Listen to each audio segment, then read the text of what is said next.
Sir? How did you know that old phrase? I am raised by some old country folks in a little old place called Zen, Arkansas. They got about 11 houses and 35 people. Hey, nice. So Yes, sir. most folks claim that I can't understand what that dude be saying and stuff, but it's hard to change the way you do the vernacular thing. Yes, sir. Yes, sir. I mean, I've gotten to the point, I'll be 50 this year. You know what I mean? I'll change. I'm not gonna change up how I talk anymore. It don't even make sense, do It just does not make sense. Sometimes you just gotta finna do something. Fitna sounds better than getting ready to. Well, when you done heard it all that time and everything, and it growed up in the back of your head, it'll keep leaking back a little bit at a time. Yes, sir. If you're around the people you growed up with. Yes, sir. Yes, sir. Where now? You said, do you play? Yeah, I played with some of the head honchos, but all of them dead now. I think King was the last one that supposed to be blues man that died, but when I observed him playing, he couldn't handle but 3 strings. Oh, that's right. That's right. He couldn't use the slide, so he would bend the note with his fingers. Well, he called that the butterfly. He stole that from I forgot what that guy's name was, but the reason that this guy used the butterfly was because I think he had some of his fingers had been amputated. That's the reason he would shake that note up there and everything to confuse you and make you think with the other finger that he was making that whole note, but it won't. Who was your favorite blues man growing up? Favorite blues man was a unknown man named Ed Carver. From North Carolina? Yeah, he was from over yonder in Greene County, one of the worst places you ever experienced. What made it so bad? Man, you couldn't even walk the same side of the street with white folks. Lived on the farm down there, the poor ones and the black people and everything, but you couldn't mess with them poor ones, but they treated them like dogs like they did us. They could do it. They could do it, but we couldn't. The poor white folks treated them like dogs. No, the poor white folks were treated like dogs like we were, but we couldn't do it. You see? Oh, okay. Do you be dangling up a tree? Yes, sir. Do you remember lynchings? Do you know anyone? What, that got hung? Yes, sir. Hey, I know Joe Black and this guy that they wrote that book about, which I didn't read and absorb it too much, cause I'm still living down around some of these folks, and they still the same right on the cover. They have changed names to this and that right there, but they still the same people. What is your did you grow up in the church at all? In the church? Yes, sir. Yeah, Mormons go to church, but you wouldn't call it a church now, but back then it really didn't make no difference. Wasn't nothing but a packed house where they would put some sticks across 2 chairs so 4 people could sit up there and stuff. No preacher, he would preach on the thing where you're taking grade tobacco on. You know about that? Grade tobacco on. Tobacco. You take. Yes, sir. Yeah, well, that's what his preaching bench was. But see, had I got in a lot of trouble and came back, things had changed. Because people had started leaving that. And when they leave that, man, it was over about going back. Did they do Dr. Watts? Did they do who? Dr. Watts. Like, because in North Carolina and South Carolina, y'all have a different kind of line. Did they line notes? Did they do, I love the Lord, he heard my cry. Well, see, my sister was a professional gospel musician. They made it high on the rack as Mahalia Jackson and that crowd did, see. But the thing about it is, if you got the wrong producers and people that's handling what you going on, you get a handout and $1 bill with some tens on it and stuff. And then when you come back and settle down, had that cool down, because nothing lasts forever. Everything got a season. Yes, sir. Especially a professional gospel musician, pretty good at it. The Vines sisters. The Vine sisters were your sisters? Yeah. They've been out your way. Now, you said that in your book, you say that your first memory is a song. Yeah. What song was that? First memory of a song that actually, if you call it a song, would it tend to be the song where the white guy where I used to tow the shotgun and fishing pole, and then he taught me how to play one song called Wildwood Flower. That basically that's the only notes I know, but I learned how to employ them and a whole lot of stuff. I can take Wildwood Flower and play some of Jose Feliciano music. Basically, they ain't but three real good chords on the guitar with the relative minor augment chords and stuff and fill-ins and all like that right there. You catch on pretty quick. What's the when you're playing by yourself. What's the three? Well, my favorite three, which like I told you about Ed Carter and everything, were A, D, and E. A, D, and E. Yeah. On the piano, I can only play an F sharp. Well, see, that's because you hear that honest see, this is something other that when the man told me I got made, everybody does not hear chords the same way. A chord has to be comfortable to the music part of you that you keep adding on to it, embellishing and adding on to it till it gets real good. Does tell me about, given the fact that the history of lynching, what made sense to you about the hanging guitars? Like, here what happened. I buy all kind of wood. If they said there's some nice wood in me, I don't want it. I want wood that has suffered. I want wood that know why I'm building this instrument. And wood has a character at own. It don't talk like we do, it don't act like we do, but if you mess with it long enough, you'll find out it has its own character. Anyway, I ride by this barn and the man farm, he was tearing down the barns and stuff, and I said, you want to sell some of that wood down from that barn and everything? He said, there's something in here. I said, look at it. See, can you use some of it? I goes in there and get the wood, chunked it in the side of the barn. I'm working on some more instruments. Tim Duffy come by there and said, what you gonna do with that wood right there? I told him the history about the man. I said, a man told me they hung a guy on that tree. They did. I said, yeah. About a month or two, or maybe more later on, he came back with the, and this happened in 1933.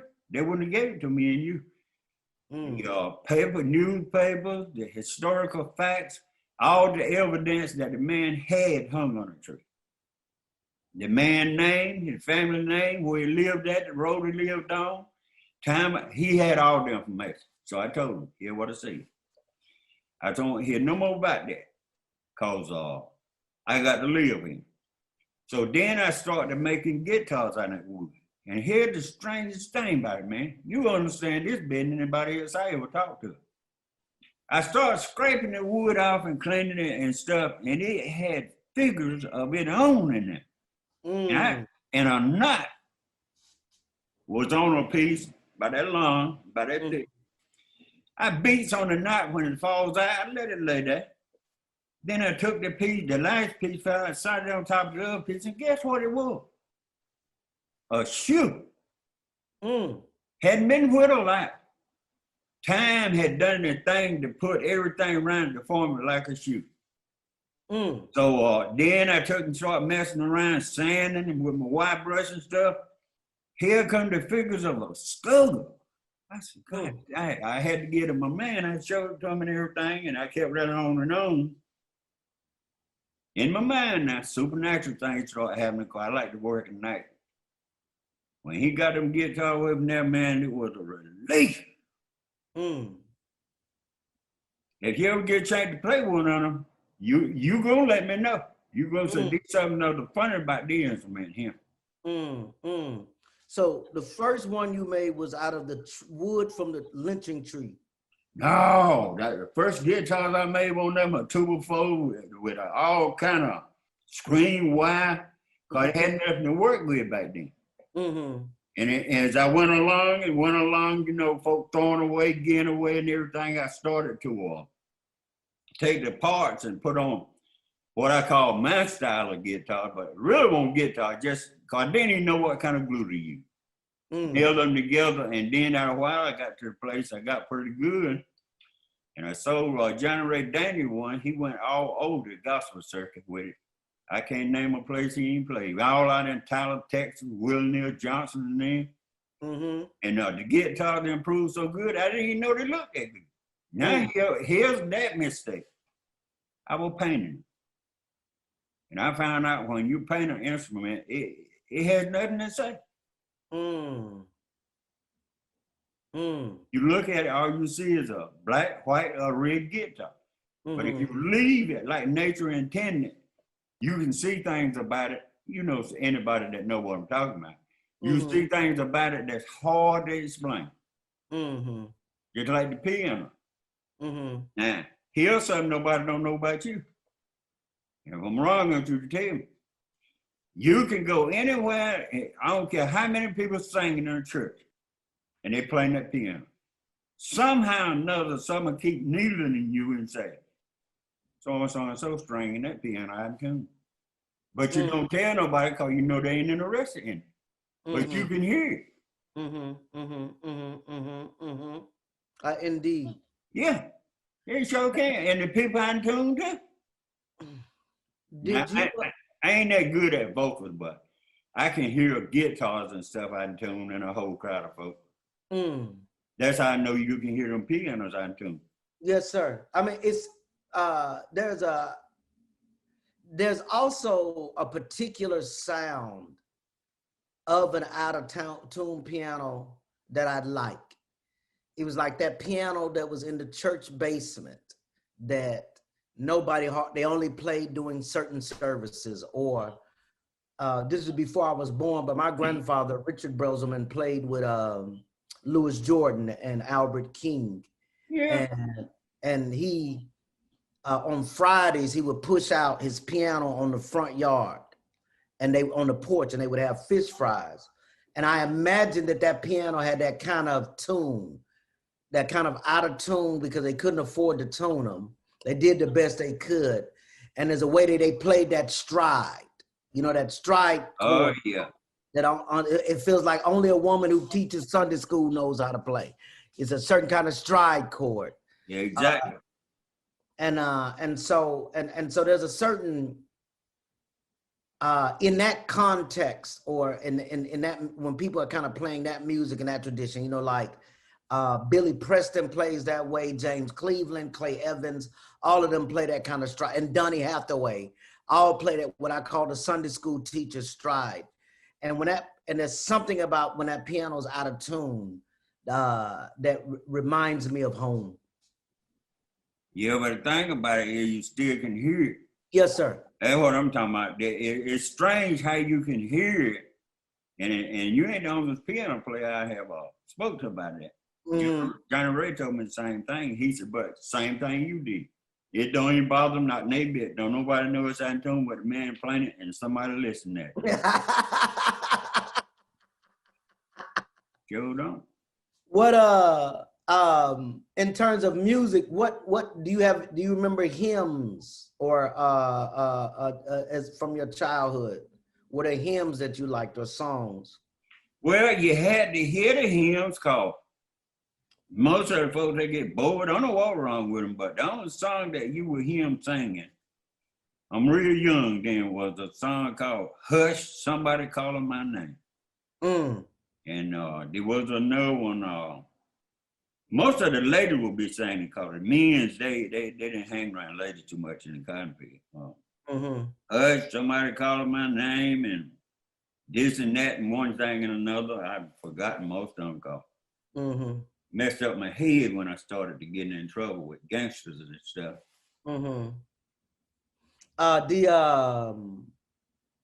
Hush, hush, somebody's calling my name. Oh, hush. It is a beautiful hymn. One of the things that I appreciate about that there's something about in those old wood churches, the way those minor chords and sus chords would, and them suspensions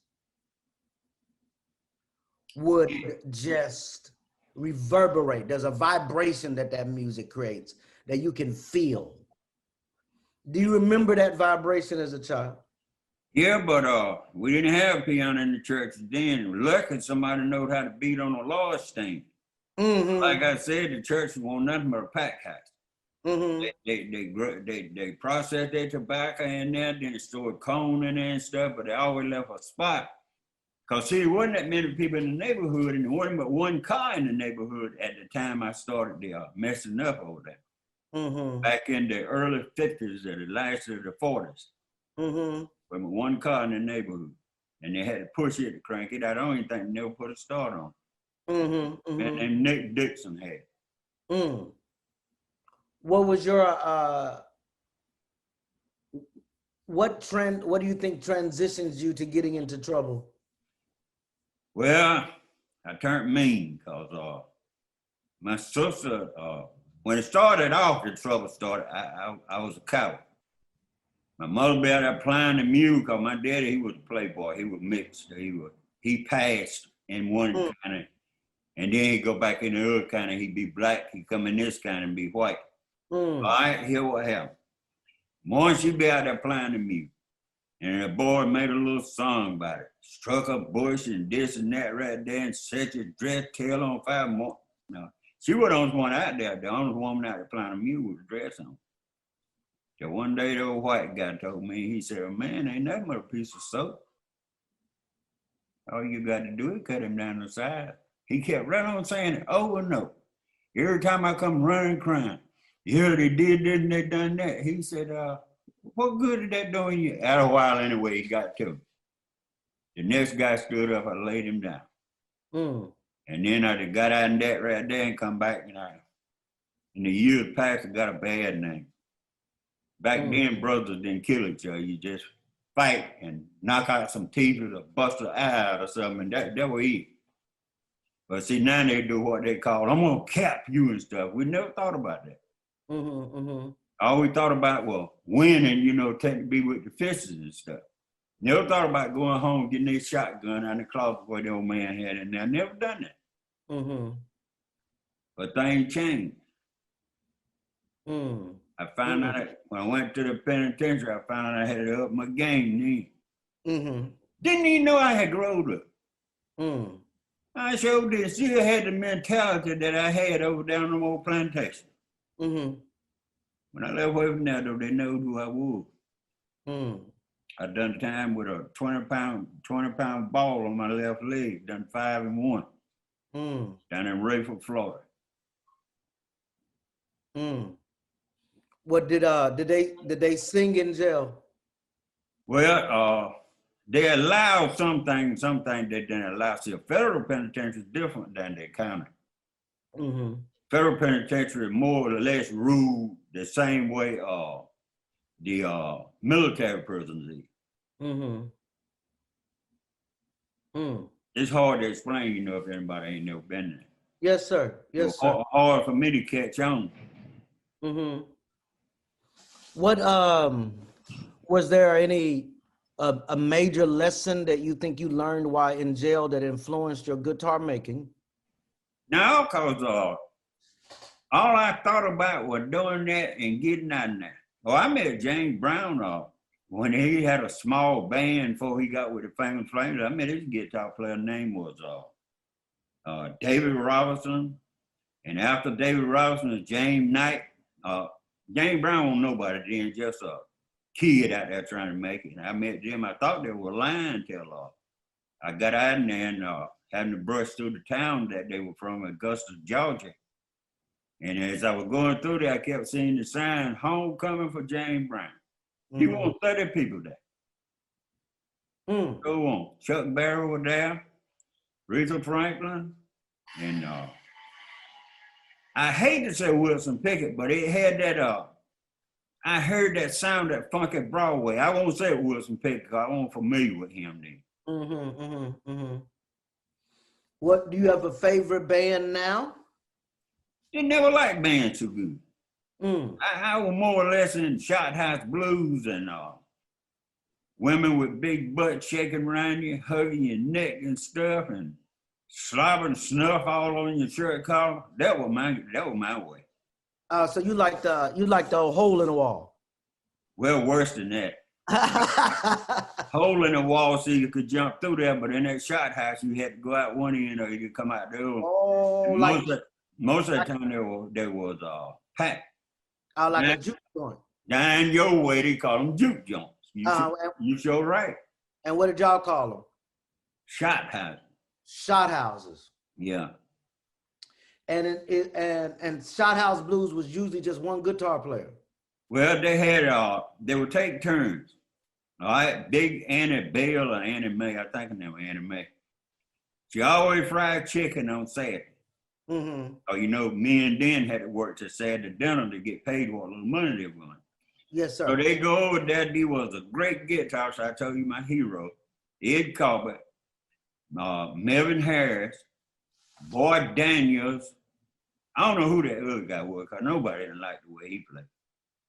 But then after that, Jimmy Reed came out with the same sound. They liked it. But when that man played, nobody won't stand it. He done but slow down the boogie woogie. Oh, that's right. There was a guy came through there about 3 or 4 times, played slide banjo. Slide banjo? Slide banjo. And he played that one song he could eat that one up called Come On Over to My House, Baby, because tonight I'm by myself. While he be talking, the banjo be talking and kicking up, my man, he was a raw dog. They couldn't wait till he get through playing cause everybody wanted to hear him. Who ever heard tell anybody playing slide on a banjo? I didn't even know he was well known right here. Mentioned to a guy, he said, you got playing slide? Yes, we heard it. Slide banjo, yeah, that's something I have never heard of. Man, you talk moaning, eerie sound. When the music reach out and grab you and make you feel some things that you had done that were done wrong, and the banjo be talking and he be talking, and kind of like those songs you sung about 40 days and 40 nights. Since I sat right down and cried, then he would make the John Brown banjo, not talk like we do, but he'd be saying the same thing he said.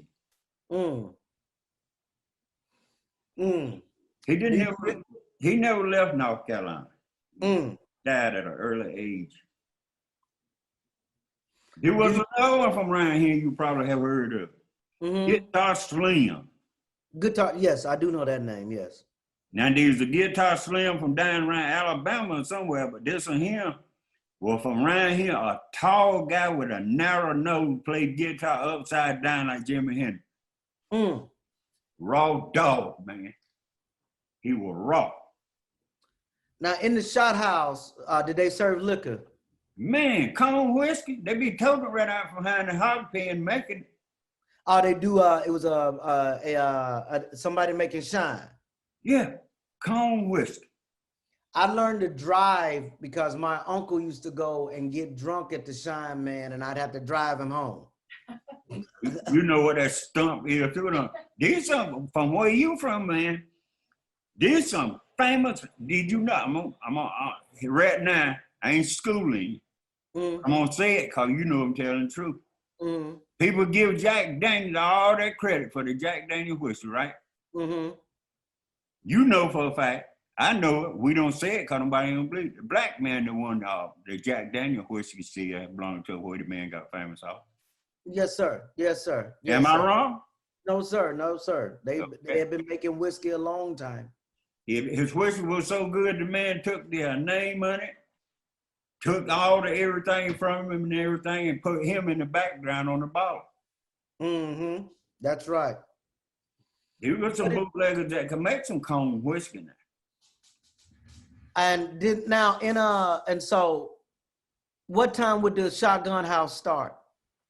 The shot house will start about Saturday about 3 or 4 o'clock, just before sunset, and just about time she do what they call putting the chicken on. Mm-hmm. And she was a large lady, 6 foot, but you know how it is when you are growing up, people look larger than they. Mm-hmm. When she said, "Boy, didn't I tell you to move," with a whole box of snuff in her lip. Mm-hmm. They all dipped in snuff, man. There was a woman named Miss Roberta. She used to dip snuff. You know what I'm talking about, no? Yes, sir. She had a old. Some people would have like a bucket. An old coffee can that they'd spit in. And they'd have some paper in the bottom. Paper in the bottom. Yes, sir. And set right off for me and you is the and wouldn't miss. Now, how about them old men wore them old big overall with a whole chaw of Brown Williams chaw in the back in their jaw? I don't know. There was a man named Mr. There's a deacon in our church named Mr. Hancock, Deacon Hancock. He had his overalls, he'd have them pressed with a crisp white shirt. I'm trying to tell you now, they be clean. And some, you remember knobs? Them Stacey Adams knobs. Pulled on some knobs and get you a job, and them broke in too. Remember them broke in where they put not horseshoes, they had some things on them, a little piece of metal so the bottom would last longer? Yes, sir. Sold 2 brands, Wolverine and was another brand. Just like the Bill overall. Yes, sold 2 brands in. I know one brand was Red Camel. I can't think. DC. Red Camel and DC. And there was a way, like my granddaddy worked on he was a Pentecostal preacher and worked on the railroad as well. And there was something about, there was a way in which they had to work hard, but at the same time maintain some dignity. They got paid and earned their money. Yeah, there was a way in which he moved in the world. I didn't care for much of him when he was alive because I thought he was mean. Right. But part of it was he was preparing me for the world that he grew up in. He didn't have a sense that world would change. But part of it was to deal with the meanness of the world in such a way, to instill in me the meanness of the world in such a way that I will be prepared for it. Some of them didn't never come out in that world. They stayed in there till they died. Like old man, them old men in green kind of over there. They never ventured out of that world beyond nothing but, hey, you know, John Thomas, that man, he rented a farm over there, the mister did this and that right there. 4-horse farm. Mm-hmm. Big dude, he had moved off from a 2-horse farm to a 4-horse farm. They never went beyond that I could see. Mm-hmm. Have you gotten a chance to travel? Travel?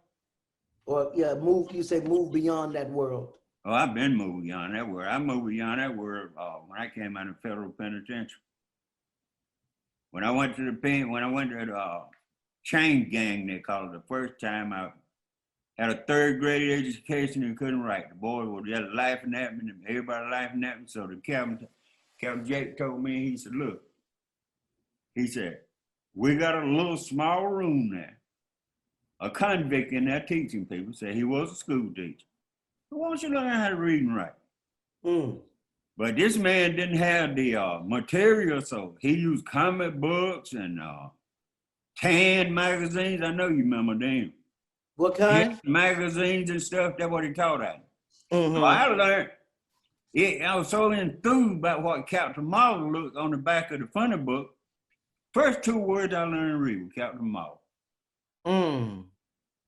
Sure. Do you still have comics that you like? I got some comics that date back so long till like Felix the Cat and Lulu and Sluggo. They date back never over to me. Now, why I kept them, don't ask me. More always would take my stuff when I get into them and put it aside, she called it. Mm-hmm. My mother lived her whole life in that same world I'm telling me and you just got to talk about. Yes, sir. A housewoman. And guess what it did? It rubbed off on one of my sisters. She is a housewoman now. She do people's toenails and fingernails and stuff. Mm-hmm. Pretty good at it. How many of y'all were there? There was, let's see, 9, 10, 11. 11 of y'all. Yeah, God. And what number are you? I'm, let's see now. I'm, let's see. Leroy, Bill, about the third one. Okay. From the top or the bottom? From the top. Okay. Yeah, from the top. And then tell me what brought this book together. Well, I just decided that people need to know the history of the book and why the guitars had so many bizarre concepts and stuff, and just why the guitar looked like they did and sound like they did, and the reason I did them like that. Because just to look at something and say, dang, that man must have been a fool to build one like that. But if you can explain to them, they can see things about it they wouldn't ordinarily see.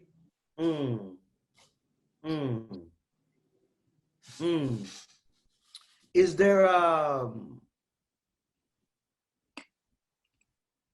I've been listening to a lot of Chicago blues, Howlin' Wolf, Buddy Guy, Little Walter. Was there much harmonica from around there? Well, them three didn't impress me too much, y'all. Some things that Muddy Waters done I like, cause he was a slide man.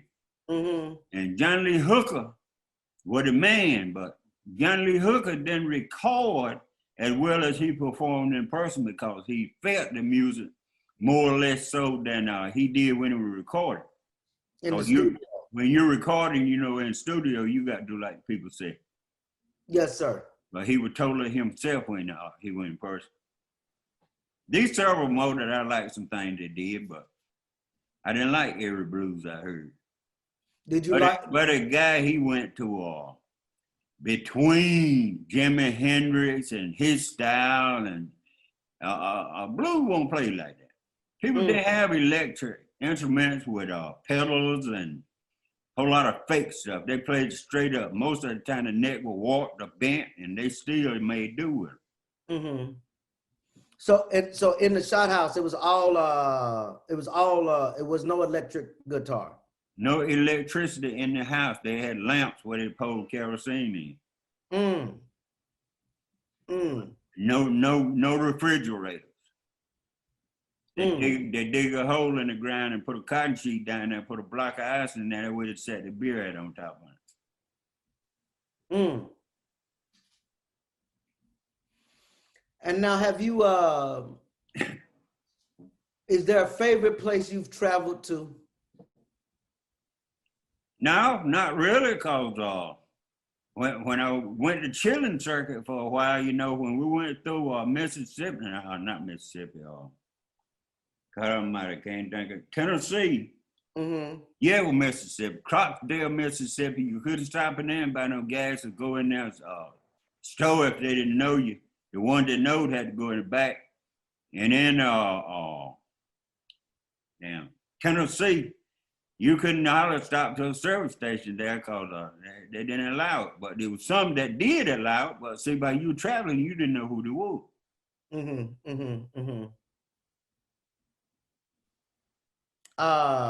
Did you when you traveled the chicken circuit, it was just you, no music, no band?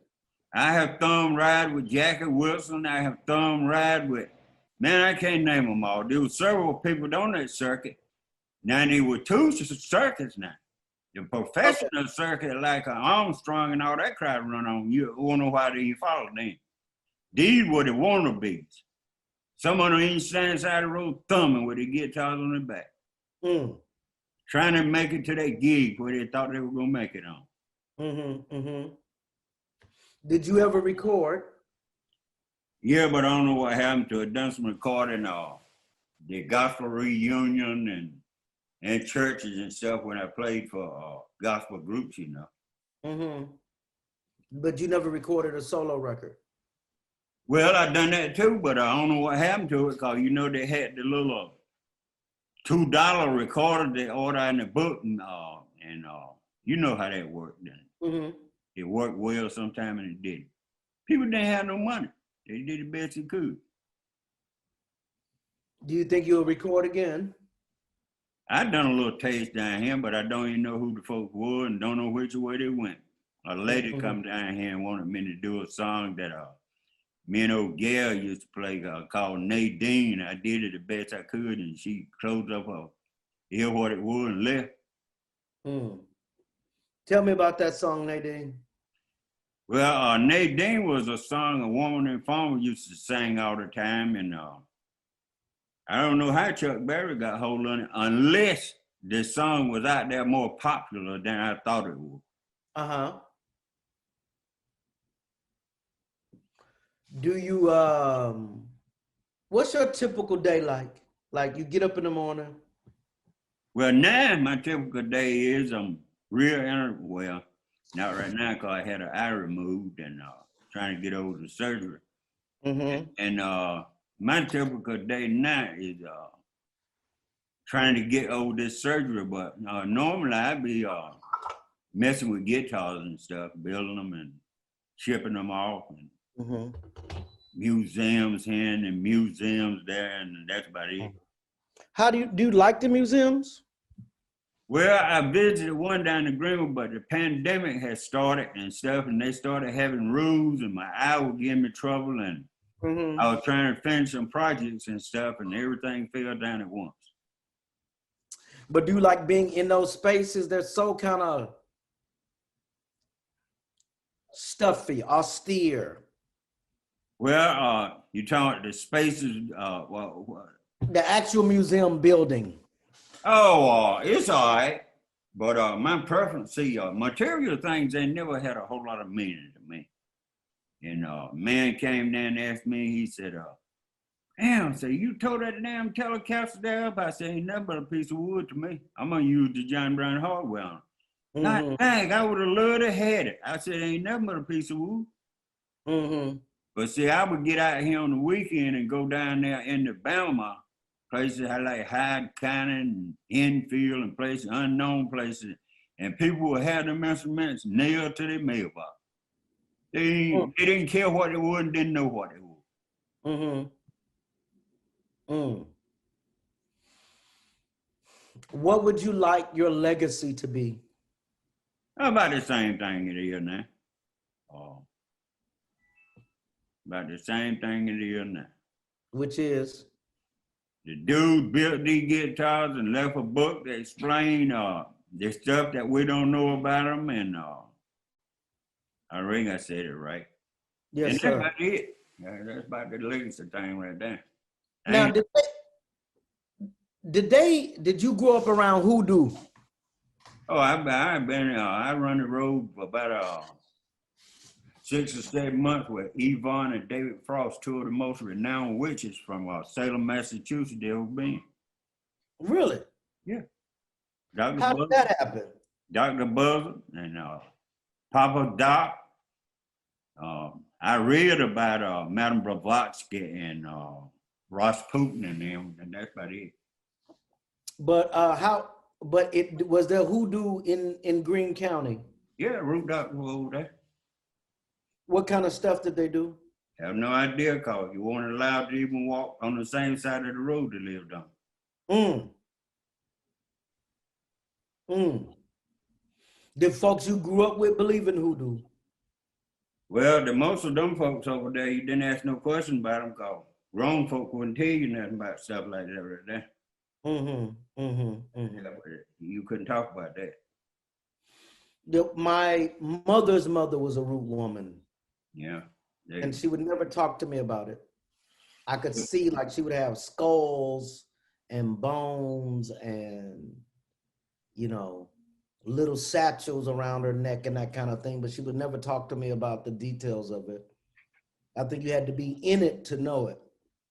But they were strange. We didn't learn nothing about them. I learned something about it as I got older, but I found out most of it was a con game. Mm-hmm. That's why I left it alone. How did you wind up with the Salem folk? Well, they came through selling talismans and good luck oil and let's see, Van oil and High John the Conqueror roots and stuff, and that was about it. And then you left with them? You went on the road with them, or? Well, we rode around and things where they wanted, people they wanted to know, different places. There's certain places they wouldn't go in, and some they would. Mm-hmm. Are there any shot houses still around? No, they've been quit that a long time ago. But all the men did were drunk corn whiskey. Ain't about, let's see, Mean Gigolo. Ain't about 4 or 5 around here living. You see them much? No, because they in Worcester shaping them here. What's once the pandemic's over, what's the first thing you want to do? Pandemic over, the first thing I'm gonna do is get out and sit out in the sun all day. No, the pandemic ain't got to be over for me to do that. As soon as I get my eye like halfway like I want it, I won't sit out in the sun all day one day and nod and meditate. And then you said you have some exhibits coming up? Well, they handling that. I don't, they try to keep me informed, but I get bored listening at success stories. You know something, I think we might be cut from the same cloth, because I'm the same way with my manager. Just tell me where I'm supposed to be and what time I'm supposed to talk. Yeah, that's about it with me, because material things I tell you about mean very little to me.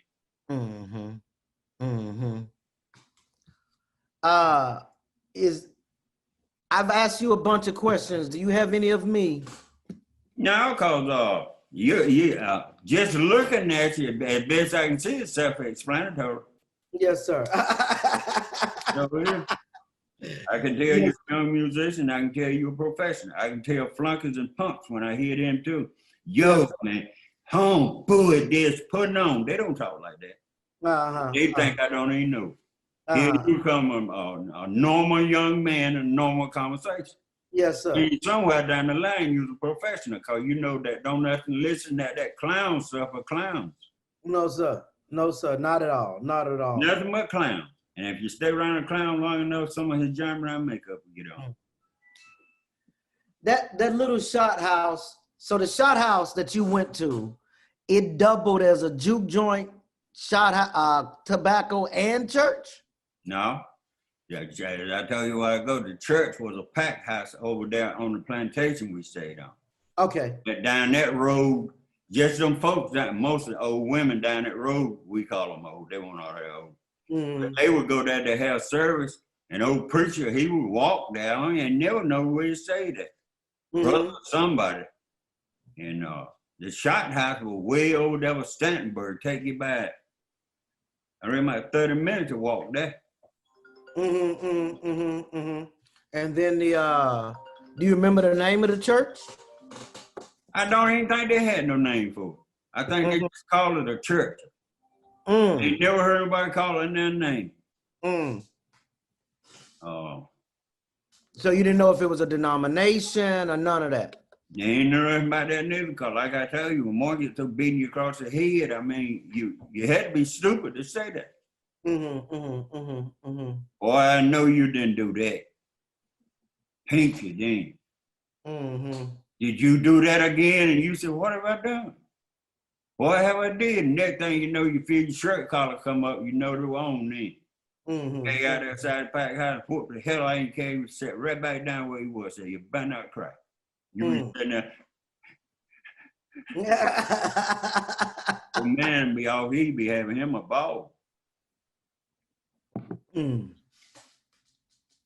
Well, I think I think I'm actually done with my questions. This has been such a pleasure talking to you. The pleasure's all mine, man. Cause what young dudes do you know now you can talk to and they understand what you're saying? Well, you're too kind. Many young guys, man, ain't know nothing about this shit. Claim they don't. Claim they don't know nothing about no cone whiskey. And here you is a young man and you know about the cone whiskey, the juke joints, and I mean, it's unusual.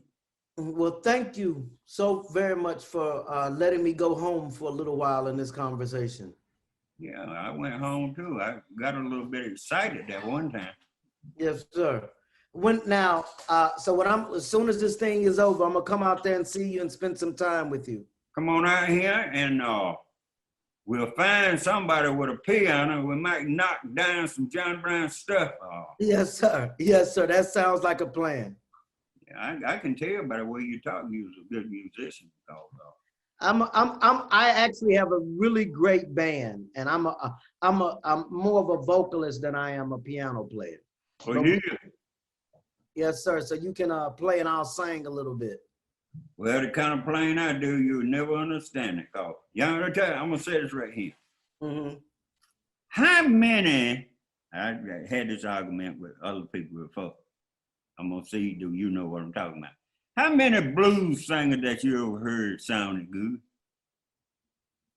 I'm talking about vocally. How many you ever heard? I'm talking real blues men that sounded good. You right. Without that music, they cover up what they were doing, you wouldn't even listen now.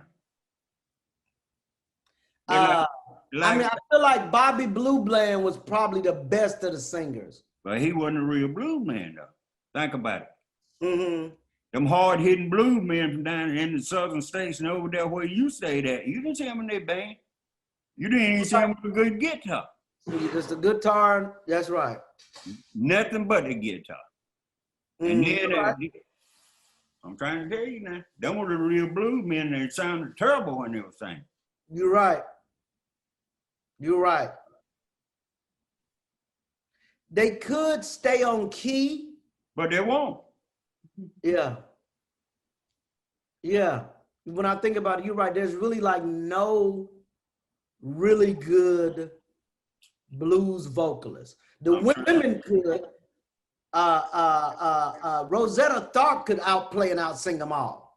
Yeah, see Rosetta, what she played, see her music was semi-contemporary. Yeah. She fitted in her gospel music in the churches and places, and her blues in the John Brown blues places. Rosetta Tharpe, the one that caused Gibson started selling SGs, you know. Yeah, her and Marie Knight were the band. They were the band, the first black group that went over there in London, gospel music and this and that. Now, so the Gibson is what she played? Yeah, she played a Gibson SG when I saw her. A white Gibson SG. I think it was SG. Yes, sir. I know it wasn't an Epiphone because they were making copies then. I did not realize that she played the Gibson. Yeah, later. Was she the first one? Well, I didn't get into that too much. I was down to Larry's studio one day, and he was doing what he called some box something other, and I don't know what it was. I know there was Paramount wrote on the thing he had, and that was how was it seeing her play? Where did you see her play? This was black and white on a gig she done in London. Oh, yes, sir. Yes, sir. Yes, sir. Yes, sir. I never seen her in person. You mean now the gig? Is it where she's at the railroad tracks? Have no idea right now. She was standing on the porch with a black big coat on when she was playing, and Marie Knight was with her. Sister Rosetta Tharpe as the thing flashed out there, and Marie Knight, they were doing their thing. I feel like if it's one of those shows, she actually played at a train station in Paris, outside of Paris. Might have been, but this right here was, you got to understand what they are. They're little reel-to-reel toys back then. That's what the guy was using.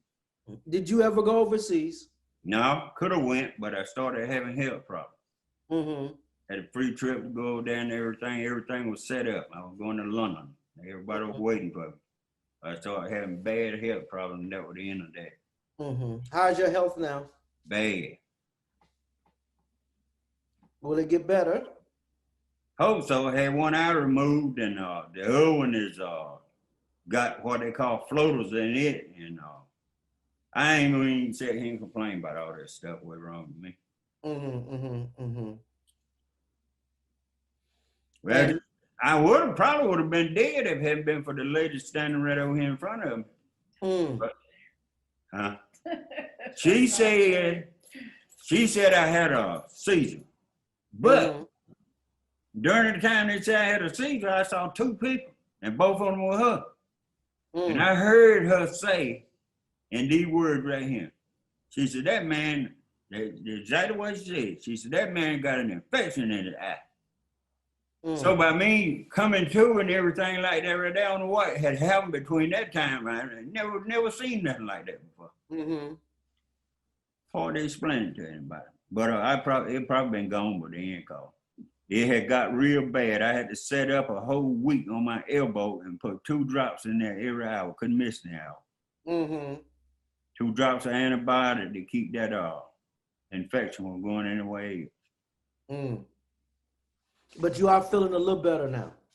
Yeah, besides the pain and stuff, so because the recuperation, you know the deal. Yes, sir. Yes, sir. And now where about are you living now? I'm down here now recuperating in the front of my shop. Well, this is my shop. I don't know. I don't even want to argue with them about that, cause I can tell you, I got a farm out there and everything, but stuff like that don't mean too much to me. Mm-hmm. Close to, I reckon. I don't know where it is or not.